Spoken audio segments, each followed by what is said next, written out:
students. I am Shweta Dave, your language expert, and here I am today to share my views on read aloud of PTE. Yes, I have seen so many students facing problem with PTE read aloud sessions, and for the same, we are going to have a session today wherein I'm going to share a screen so that it becomes very clear for you people. Here is my screen. I hope it is visible to all of you. All right, let us begin with the session.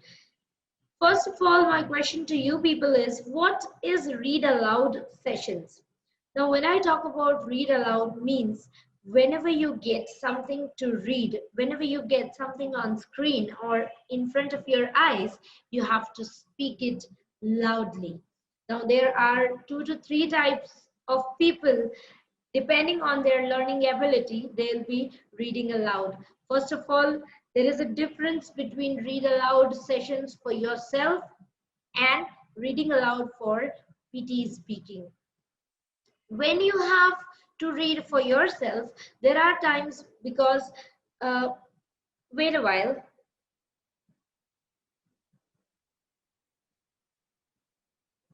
There are times when we are reading for ourselves, we tend to read either in mind or we forget about the audience. We forget that we need to be loud enough, we need to be clear enough, and we need to be audible enough for the audience who is listening to us. So this is the very first and foremost thing that we need to differentiate from reading from ourselves and reading in PTE sessions.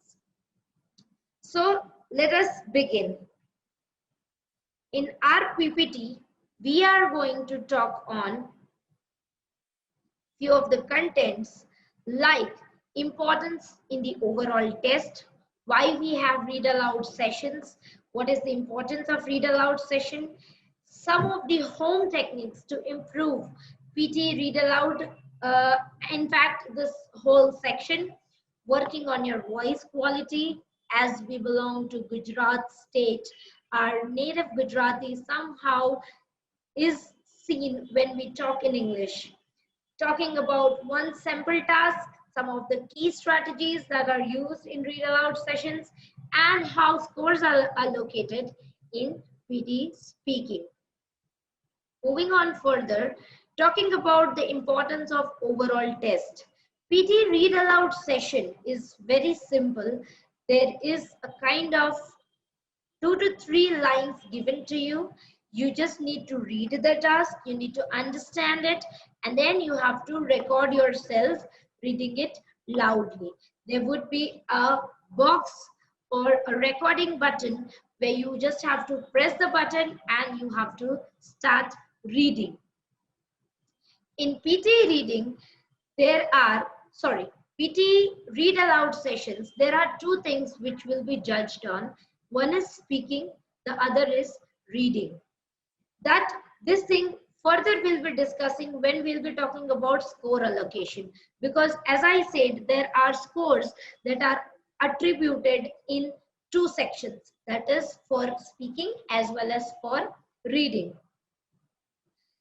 Secondly, here the scores that are allocated in your speaking or in read aloud sessions are not completely 100% scored, because it is depending on the contestant who is preparing.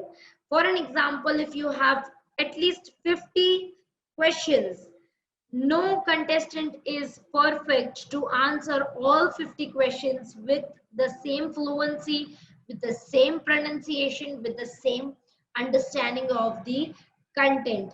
There are some people who choose to speak as a newsreader. They'll just read having no gestures, no postures, no sentence stress, no word stress, and no pauses. So there is a difference between types of readers and types of speakers also. And whereas there are some people who choose to speak as a native speaker, which is quite interesting, but it takes a long period of time to get to get a grasp over speaking like a native speaker. Well, let me give you some information regarding this PTE. There are total of 126 countries, and probably there might be 96 languages, from which there might be more than millions of audios where they are checking the language frequency.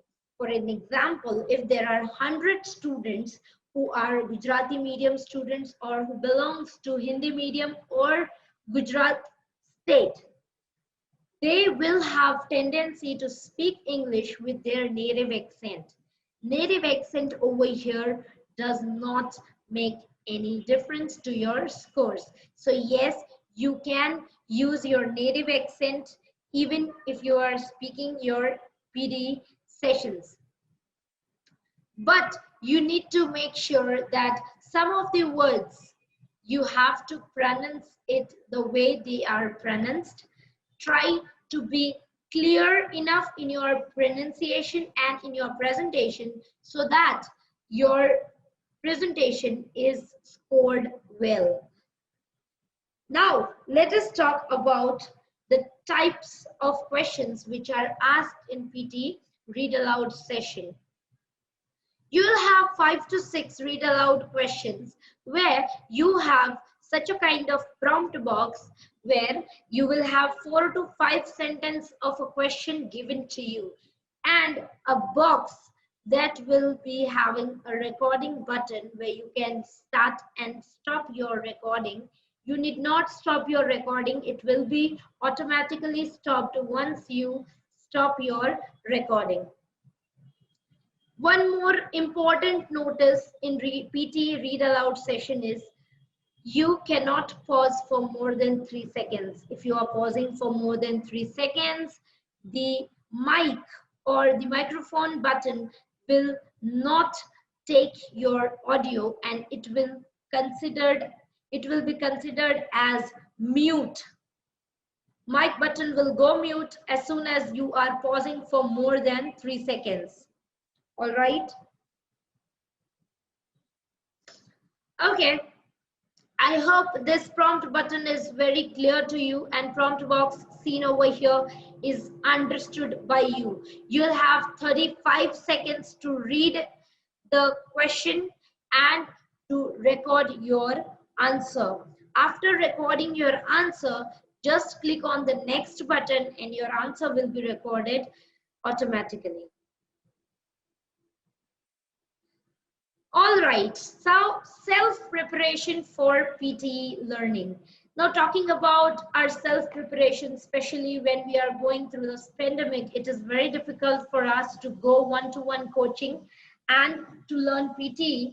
While in such a scenario, what we can do is we can have some of the techniques at home to improve our speaking skills.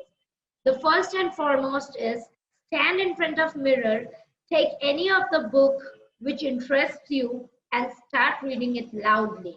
As majority of us read in mind. No, we don't have to read in mind over here. We have to read it loudly the way I am being very loud and clear in this video. The second point that you can try is Google's text-to-speech. Yes, many of you do not know what is Google's text-to-speech portal. That is when you switch on your Google, you can speak up. There would be a speaker button near to your Google screen in which you can press the button and you can speak the words wherein Google will tell you its correct pronunciation with its correct spelling. So you have 2 tasks been done at one point of time. You'll be able to learn spellings as well as the correct pronunciation. Next you have is imitating your favorite actor or actress. Just the way we watch Hindi movies or Bollywood movies, we have to start watching English movies, English series. Initially use subtitles, try to read the subtitles, try to imitate it in a loud voice and perform read aloud sessions by imitating your favorite actor or actress. The next thing you have is trying tongue twisters. Yes, tongue twisters is a funny task that you can do at your home, even if you are tired of practicing PT or any competitive exams. You can try tongue twisters at your home. Tongue twisters are very simple to look, but they are very complex to speak. For an example, when I say stupid superstitions, now when I say stupid superstitions, you have to speak this with speed. And when you speak with speed, I'm pretty sure you'll be having problems with speaking. But these are the only ways to let our tongue get habitual to speak with a flow, with a fluency, so that we don't pause more, so that we get habitual in speaking normal English. Next thing is you can sing songs, reading lyrics along with it. Yes, you can practice singing songs. I know many of you do not like to listen to English songs. Why? Is because we are not aware with the lyrics. But yes, you can do this. You can on the lyrics of the music and sing along with your favorite songs.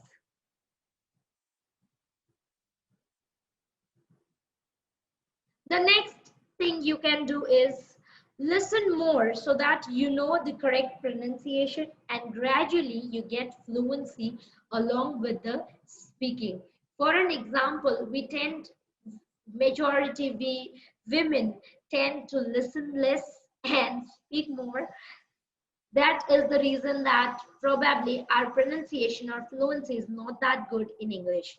But no, we need to listen more in a day, at least for 15 minutes. Listen to your favorite shows.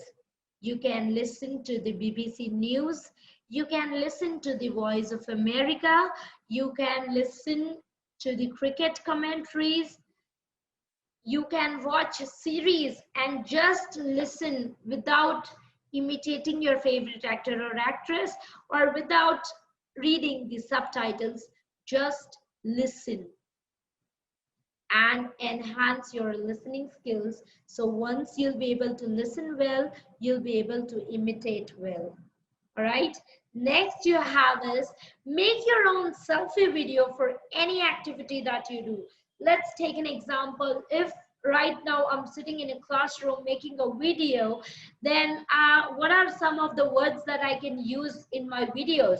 I can say that, oh, I have got a 48 megapixel of a camera where I'm currently recording a video. You can also talk about some related vocabulary like having a laptop or a computer screen or a display or a desktop. Similarly, if you are in a kitchen, what are the possible activities we do in a kitchen? We eat, we cook, we wind up things, we do all these activities in kitchen. So let us make sentences related to such an action that we do in kitchen. For example, oh, I am starving. I think I need to eat something. Well, there is vegetable in my fridge.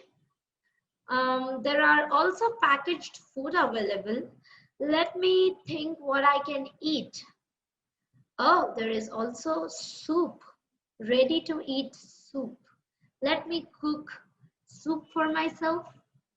That is a wrong vocabulary. I would say, let me make some soup for myself. Let me have a hot and sour soup for today's dinner. How it is, right? So these are some of the words you can add on to your activities. You can make your selfie videos. You put down your phone on the side and make your own videos so that you can record yourself. You can know your fluency. You can know where you are making mistakes, where you are pausing, where you are not aware with the vocabulary. There are so many things you can learn with this, and this activity I'm pretty sure will be very interesting one. Okay, let us move on to the next part of PD. Yes, talking about working on our voice quality. Yes, we have seen so many different people having so many different accents. We see people speaking in different ways. For an example, if there would be a Gujarati person who is trying to speak English, he'll have a lot of problems like, you coming now? What is coming now? Use use of Gujarati words in between when we speak English. Use of Hindi language when we speak English. So we need to avoid these things. And along with this, I have seen so many people who are knowing English, but they are hesitated to speak English.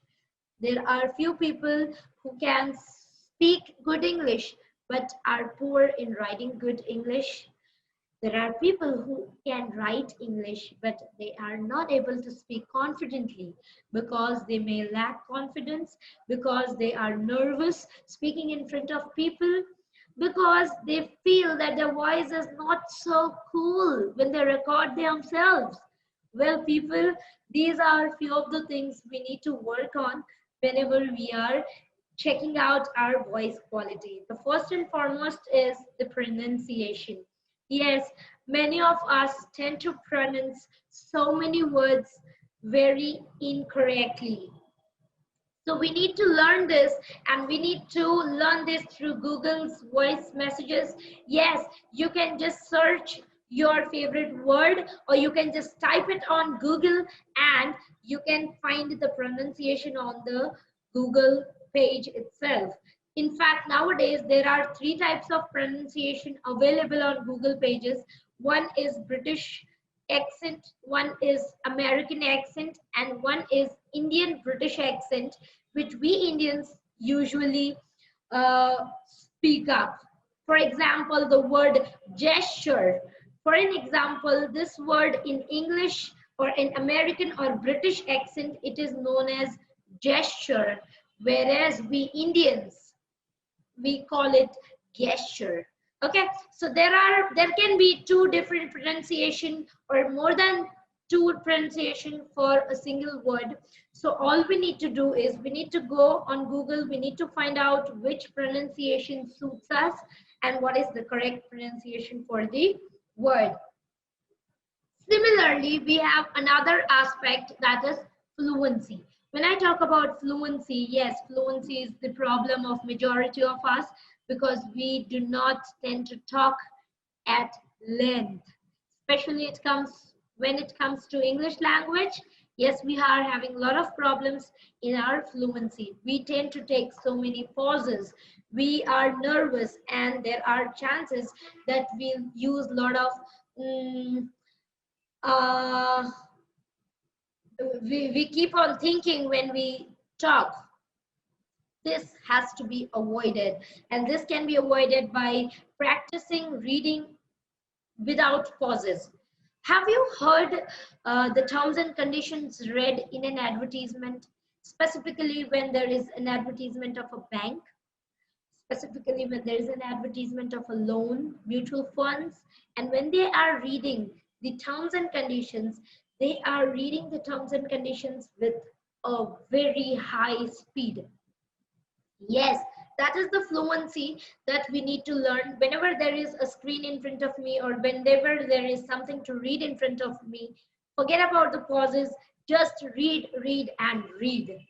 This will help you to grasp your grasp tendency over fluency. Then you have problems with explosive sounds. How many of you have read with a mic, or how many of you have spoken in with a mic in your hand? Or whenever we are speaking in a microphone, we tend to have explosive sounds like f when we speak f, when we speak r, when we speak d. Okay, these explosive sounds we need to avoid when we speak. We need to adjust our mic because PTE is totally computer-based exams. PTE is totally computer-based exams. Yes, we need to work on it. We need to work in terms of adjusting the mics. Do not make too many changes in adjustments of your mic. Try to keep it simple. Have little distance so that you can avoid such explosive sounds while you speak. Another aspect is there is a huge difference between American and British English. We'll be talking on that with an example in our further slides. Next aspect is repetition of words, a very, very common mistake that every individual is making while we speak PT or while we speak English, we make these mistakes. For an example, when there is a person who is asked for their introduction, and if they are told that you need to include your name, your education, where you belong to, and along with that, you are preparing for PTE exams. If there are 4 aspects on which the person will be talking on, then the person will start saying, my name is Shweta, and I am from Guwahati, and I study in my BCom 3rd year from so-and-so college. And along with it, I am preparing my PTE. So just imagine how many ands have I spoken. Yes, even in this video, you'll find myself repeating so many times. Okay, there are some people who will have a habit of speaking actually. Actually, you know? No, I don't know anything. The examiner or your computer screen doesn't know anything about you. So you need to come over such repetition of words.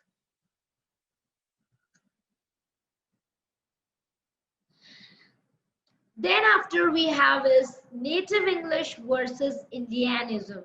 Yes, probably Indianism is a new terminology for you people.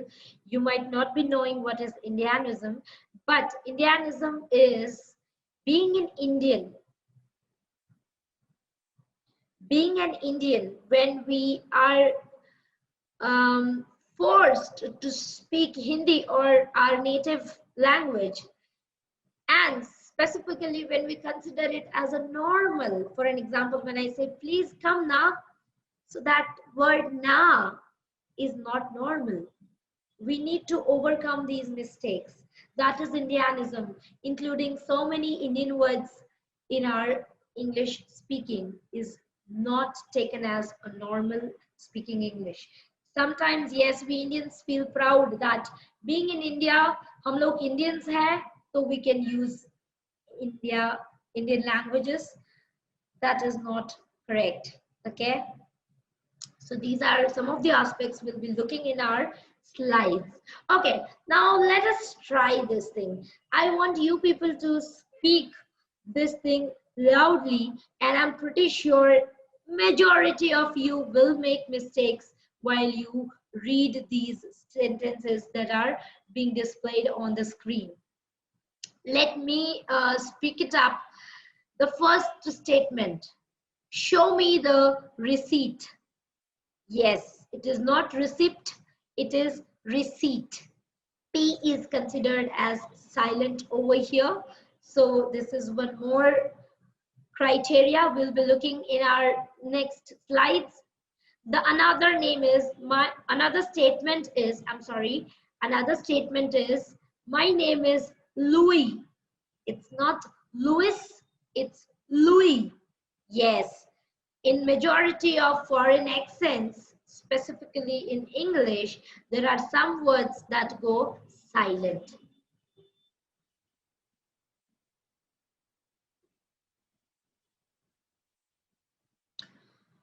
All right, the next statement is call me on Wednesday. Yes, it is Wednesday, not Wednesday.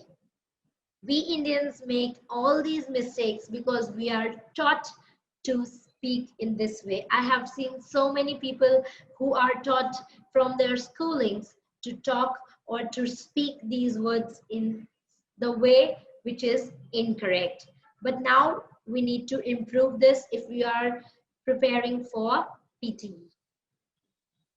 What are some of the key strategies we can work on? Now, first and foremost is stress. Yes. Have you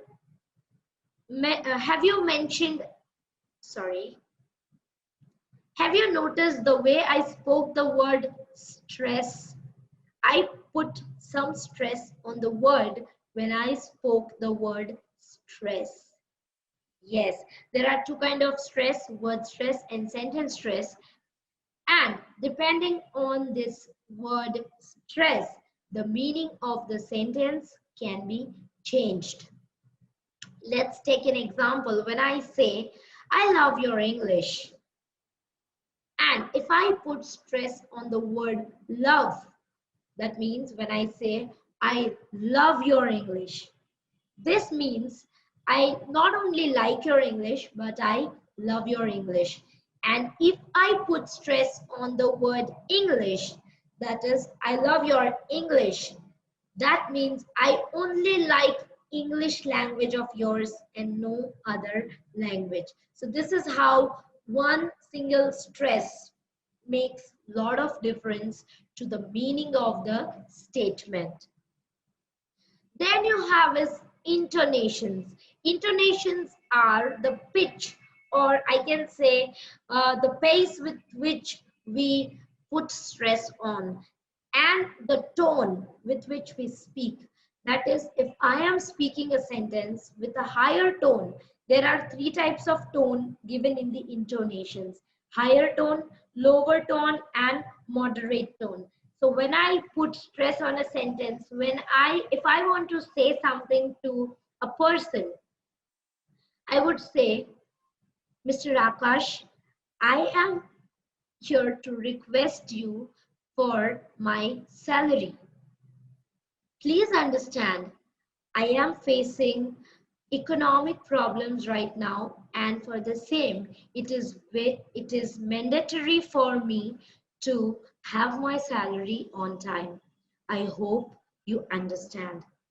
So when I started with the statement, Mr. Akash, I put more weight. I had a higher tone of speaking the sentence. When I ended up the sentence, I hope you understand, that was in a very low tone. So these are the different ways to present your ideas. Then you have is Hindi English mixed up. We already discussed about Indianism. That is the same thing, that we tend to make more mistakes when we are used to speak our native language. And the fourth aspect is vocabulary. Yes, vocabulary is very important in speaking English, because many of us are not aware about the word that we actually want to speak, right? So learning new vocabulary is also one of the key part of learning any language. Talking about the score allocation. Score allocation in PTE. Now again, moving on to the first slide where I said that PTE read aloud session consists of reading and speaking, two criteria, where speaking in read aloud session, you will have 6 to 7 questions. There are points allocated to the section, that is read aloud, 44.3 points in total, where there are 22.2 points given to speaking, how good you speak, and there are 22.1 points of reading. That is, if there is, for an example, here there is a word score allocation, and if you are not reading it properly and you say scope allocation, your reading points will decrease. As well as the read aloud sessions are judged on three major criteria, that is content, pronunciation, and oral fluency. So if grammatically you are not good enough, you are good to go for PTE exams. Grammar here will not make a major difference if you are good at the other three criteria, that is content, pronunciation, and oral fluency. All right, I hope I am very clear till now We will be talking further and we'll be having a total read aloud session in our next slides. All right, I hope you have no doubts till now and you guys are ready to appear your PTE exams. Thank you. Have a good day.